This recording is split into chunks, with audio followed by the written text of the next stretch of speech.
Finalizamos o livro 2 da trilogia de Santo Guerreiro, Ventos do Norte.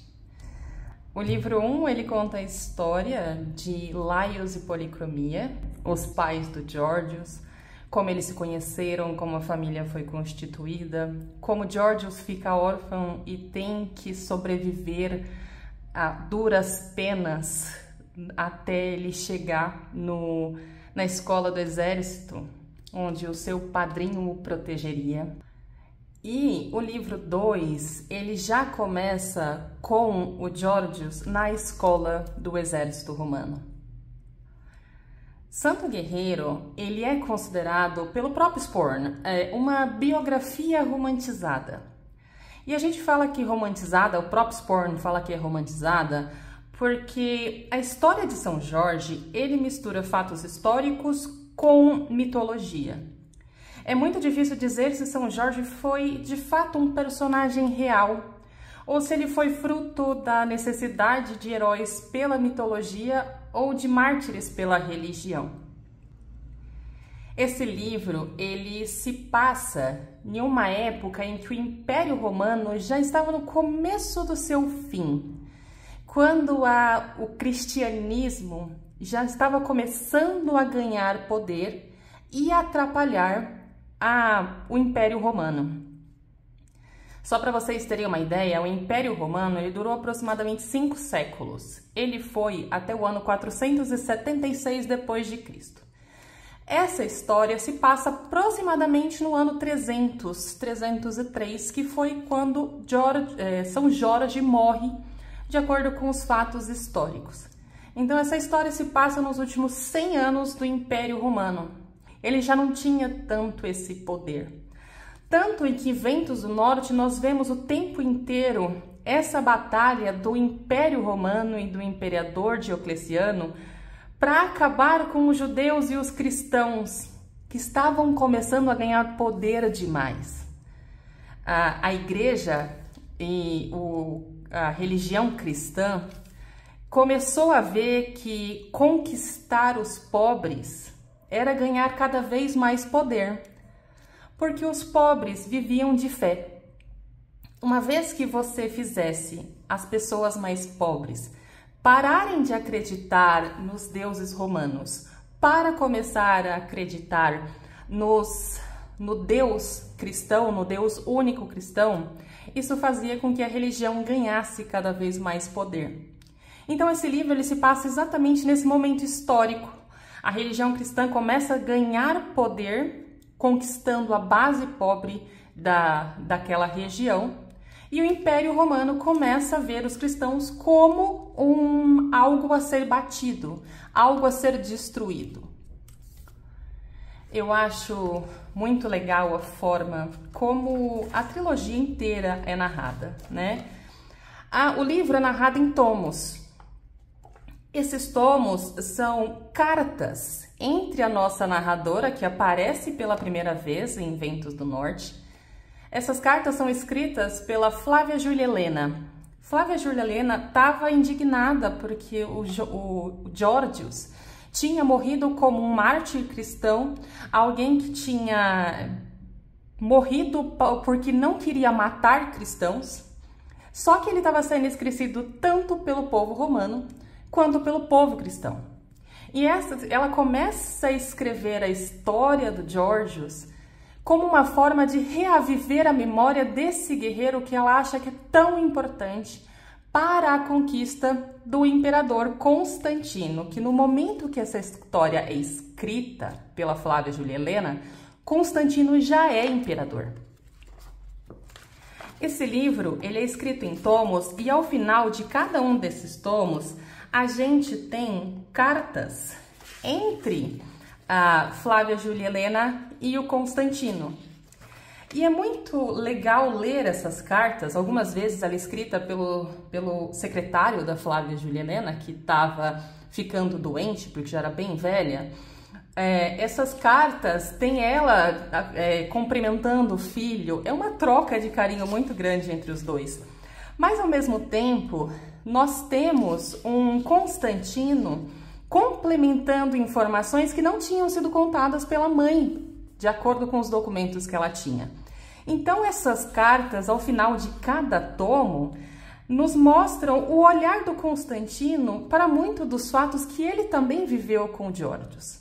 Esse livro conta muito essa história, essa jornada entre o Georgios e o Constantino, que são dois amigos da época da escola do exército, e toda a sua fuga de volta para a Germânia e as batalhas que eles tiveram no exército romano, porque eles saíram da escola para ir diretamente para o campo de batalha.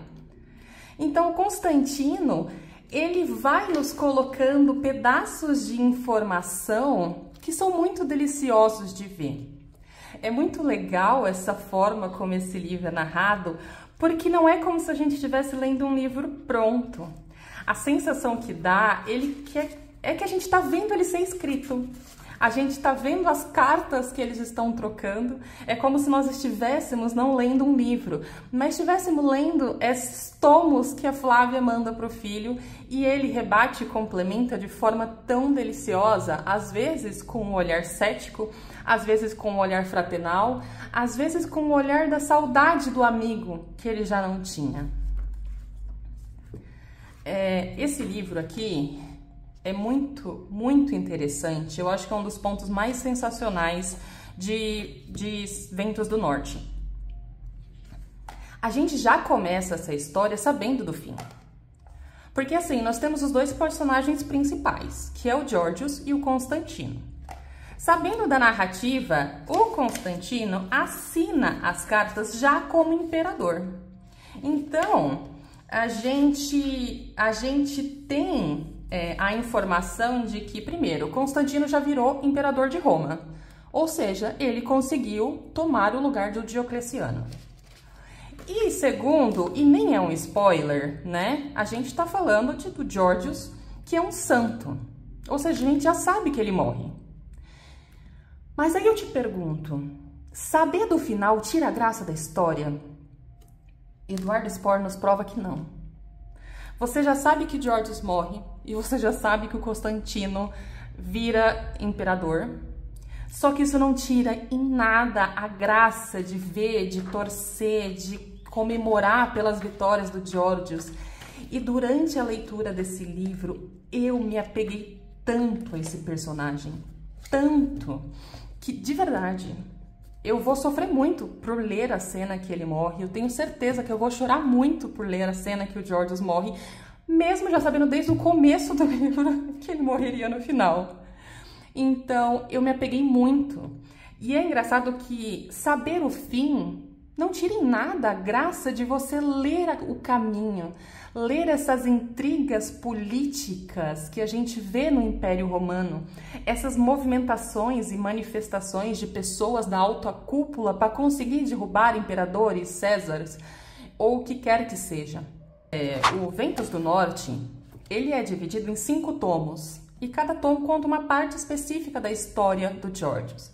O primeiro tomo, a gente tem ele na escola do exército, onde ele começa a descobrir que ele não é como os outros guerreiros, ele não é como os outros soldados.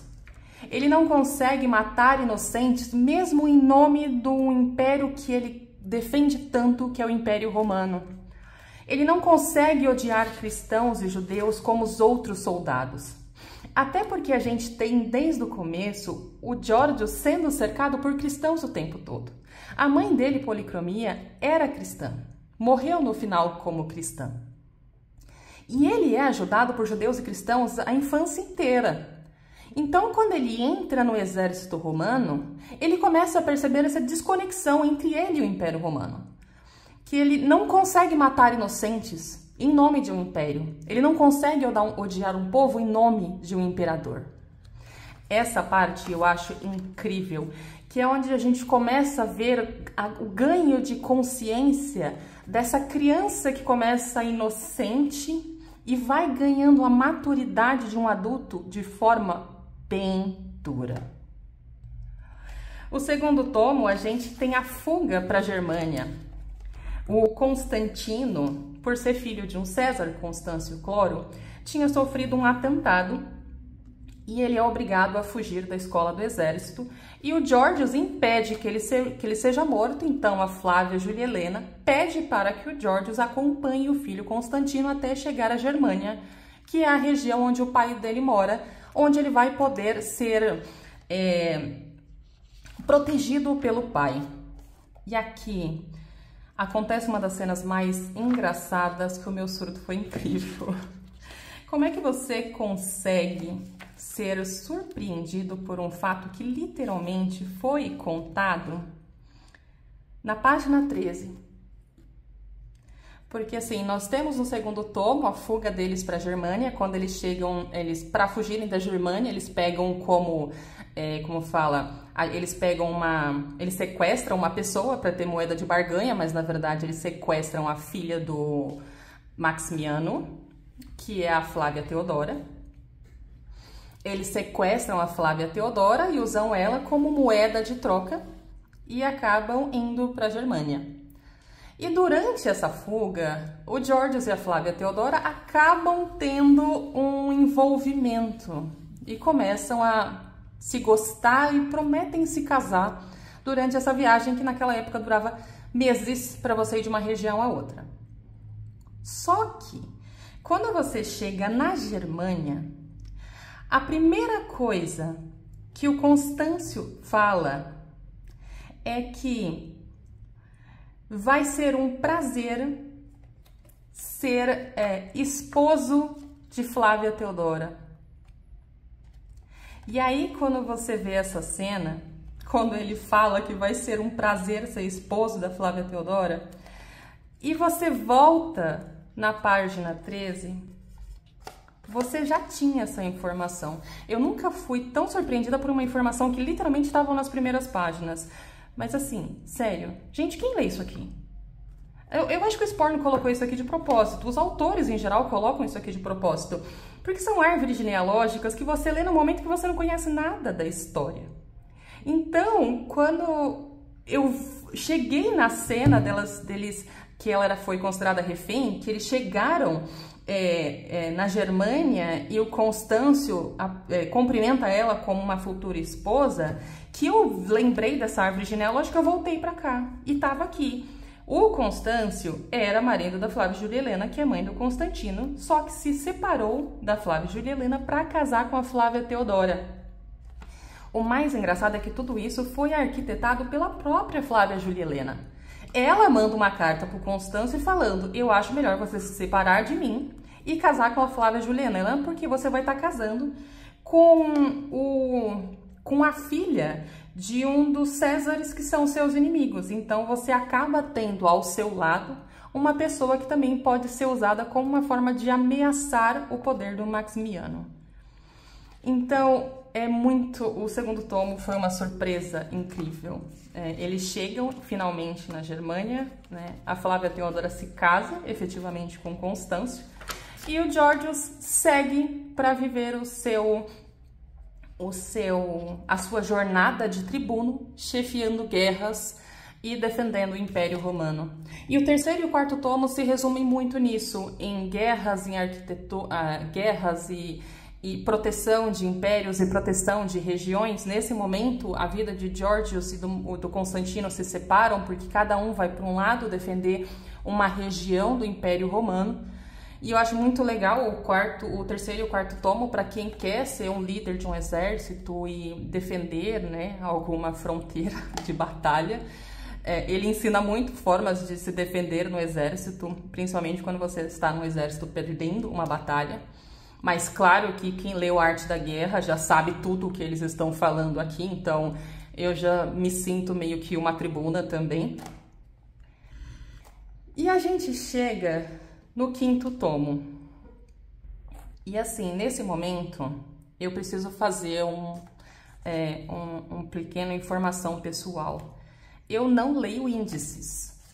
Eu sou zero, sumário no caso, né? Mas o índice também. Eu sou zero fã de spoiler. Eu odeio qualquer pedaço de informação que me dê vagamente uma ideia do que vai acontecer na história. E muitas vezes o próprio sumário é um baita de um spoiler. Quando eu tava chegando no quinto tomo, que eu já comecei a ver toda a arquitetura que estavam tramando para prender e matar o Georgios, eu vim ler o sumário. E eu comecei a ler, eu falei, não, gente, isso aqui é um belo de um spoiler.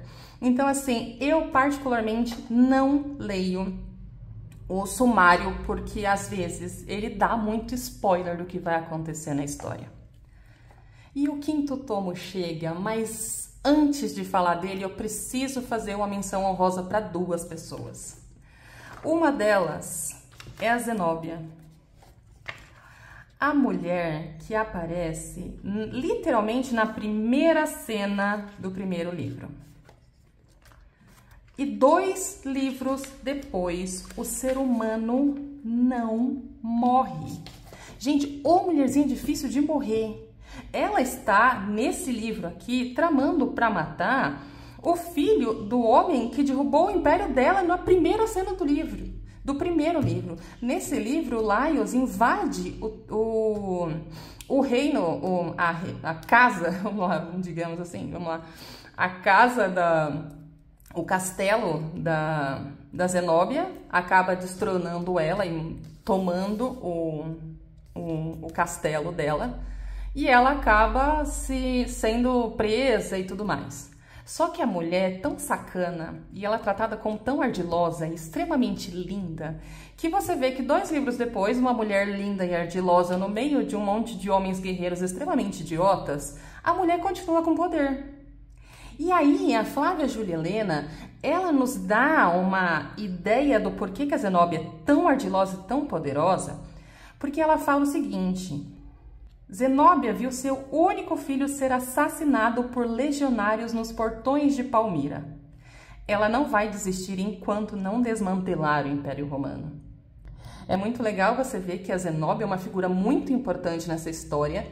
A mulher é extremamente sedutora, extremamente ardilosa e ainda continua com poder, mesmo tendo sido destronada no começo do primeiro livro.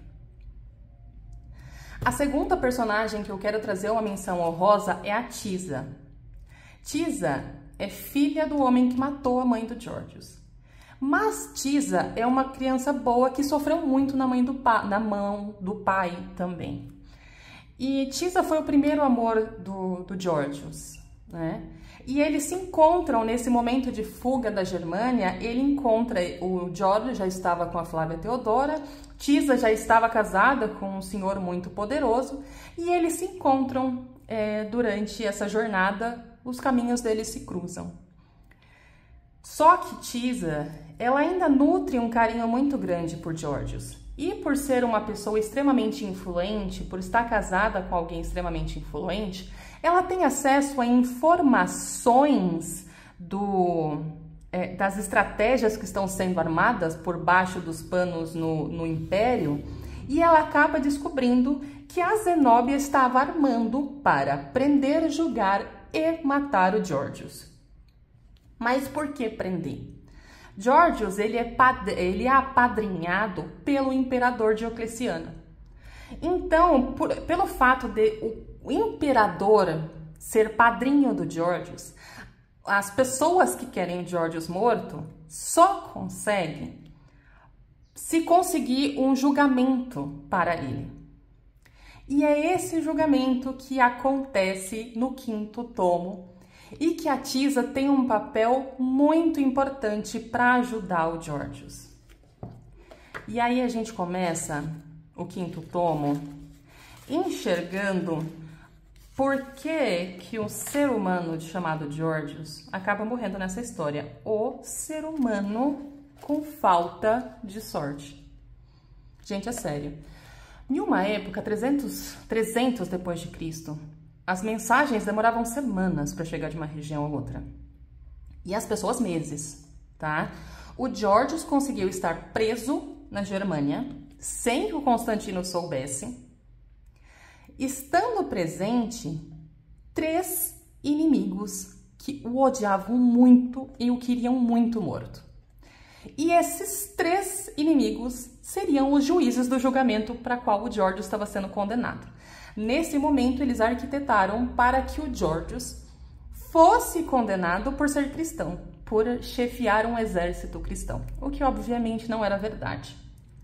A gente tem aqui o Servilio Druso, que foi a pessoa responsável por arquitetar a tentativa de assassinato do Constantino e que obrigou o Constantino e o Georgios a fugir para a Germânia. O Druso não gostava do Georgios porque ele foi a pessoa que salvou o Constantino. Sem o Georgios, o Constantino teria morrido. Durante a escola do exército, a gente tem a figura do Magêncio, que é irmão da Flávia Teodora, né? Novamente, o Georgios com um dedo bem podre para escolher mulher. Magêncio odeia, é inimigo do Georgios desde a época da escola, tinha uma rixa absurda com ele, ver ele morto seria incrível. E a gente tem a figura do Constâncio Cloro. Sim, o pai do Constantino, a pessoa que recebeu o Georgios muito bem quando chegou na Germânia, mas que acabou acreditando nessas duas víboras e representou muito bem Robert Baratheon nesse momento, porque eu nunca vi uma pessoa ser tão bom guerreiro e tão idiota para acreditar em pessoas. O Georgios, com a sua sorte de milhões, acaba sendo preso e julgado por esses três inimigos. Mas como as histórias vão se intercalando entre Georgios e Tisa, a gente tem uma situação muito engraçada, porque a gente vai ver os capítulos se misturando e a gente acha que as histórias estão acontecendo ao mesmo tempo. E é aqui que a gente percebe que a Tisa está acontecendo muito depois, né? A Tisa já tá, o tempo da história da Tisa está muito na frente. Então a Tisa descobre essa armação, comunica ao Diocleciano, que é o imperador, que o Georgios ia sofrer uma tentativa para ser assassinado, e o imperador consegue mandar um dos seus soldados pessoais para tirar o Georgios dessa situação e levar para onde o Diocleciano estava, salvando assim, literalmente, a cabeça do Georgios de ir para a forca. Esse livro termina na cena onde o Georgios se encontra com o Diocleciano e o Diocleciano tem para ele uma nova missão, que é o que vai acontecer no próximo livro, Império do Leste, que já está sendo lançado nesse momento que esse vídeo está sendo gravado, já está sendo lançado e eu estou ansiosíssima para ler. Em Ventos do Norte, a gente tem um garoto ingênuo e desprotegido, virando um grande guerreiro, um forte soldado e um tribuno muito poderoso, que foi alçado nas últimas páginas a soldado da guarda pessoal do imperador. A gente tem uma transformação muito grande da maturidade, da força, do poder do Georgios, mas também a gente tem um ganho de consciência de uma pessoa que cresceu num lar com um soldado do exército romano com uma mãe cristã. Esse conflito que ele tem desde a infância começa a ganhar cara. Como eu falei, ele não consegue odiar cristãos, ele não consegue odiar judeus. Essa transformação do Georgios nesse livro é incrível. Tenho certeza que Império do Leste vai ser único. Eu tenho certeza que eu vou chorar muito quando essa trilogia acabar, quando o Georgios morrer. Eu vou me sentir órfã dessa história, porque de verdade Santo Guerreiro é deliciosa. Uma das histórias mais gostosas que eu já li, está se tornando a minha favorita e eu não vejo a hora de ler Império do Leste e finalizar essa trilogia sensacional. Se você gosta de ficção histórica, se você gosta de uma história sendo contada de forma ficciosa, se você gosta de fatos reais misturados com ficção, Santo Guerreiro é um prato cheio para você. Se você nunca leu um autor brasileiro, Eduardo Sporn é uma das melhores portas de entrada para você enxergar como um autor da atualidade consegue escrever de forma tão deliciosa e tão sensacional. Eu sou fã do Eduardo Sporn e essa não é a primeira trilogia que eu leio dele. E de verdade eu tenho certeza que não vai ser a última história do Sporn que eu vou ler. Eu gosto da narrativa dele, eu gosto da forma como ele conta, eu gosto da forma como ele escreve e eu indico muito esse livro. Ele ganhou 5 estrelas, favoritadaço e vai ficar arquivado na minha biblioteca com certeza, porque eu amei. É isso, essa é a minha resenha de Ventos do Norte. Eu espero que eu tenha conseguido te motivar a ler essa história. E até a próxima resenha. Tchau, tchau!